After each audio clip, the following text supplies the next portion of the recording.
கிறிஸ்து இயேசுவில் மிகவும் பிரியமானவர்களே, ஏசாயா 49 14 15 வசனங்கள் இப்படி சொல்லுகிறது.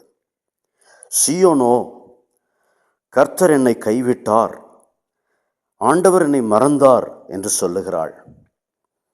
பிரியமானவர்களே, அநேக சூழ்நிலைகளில் கர்த்தர் நம்மை கைவிட்டு விட்டார் என்பது போல சூழ்நிலைகள் காணப்படலாம். கர்த்தர் என்னை மறந்து விட்டார் என்பது போல சூழ்நிலைகள் காணப்படலாம். நீங்கள் எந்த சூழ்நிலையில் இருக்கிறீர்கள்? கர்த்தர் ஒரு போதும் யாரையும் கைவிடுவதில்லை. அவர் நம்மை விட்டு விலகுவதில்லை, நம்மை கைவிடுவதில்லை என்று கர்த்தர் சொல்லி இருக்கிறாரே. அன்பான தேவ பிள்ளையே, இங்கே பாருங்கள், இந்த சீயோன் ஆனவள் ஆண்டவரை பார்த்து சொல்லுகிறாள், கர்த்தர் என்னை கைவிட்டு விட்டார், ஆண்டவர் என்னை மறந்து விட்டார் என்று சொல்லுகிறாள்.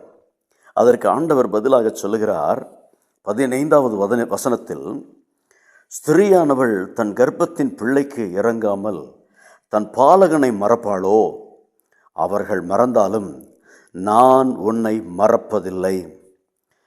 இதோ என் உள்ளங்கைகளில் உன்னை வரைந்து வைத்திருக்கிறேன், உன் மதில்கள் எப்போதும் என் முன் இருக்கிறது என்று கர்த்தர் அழுது புலம்புகிற, கர்த்தர் என்னை கைவிட்டு விட்டார், கர்த்தர் என்னை மறந்து விட்டார் என்று அழுது புலம்புகிற சீயோனுக்கு கர்த்தர் சொல்லுகிறார், ஒரு தாய் தன் பிள்ளையை மறப்பாளா? அவள் மறந்தால் கூட நான் உன்னை மறப்பதில்லை என்று சொல்லுகிறார்.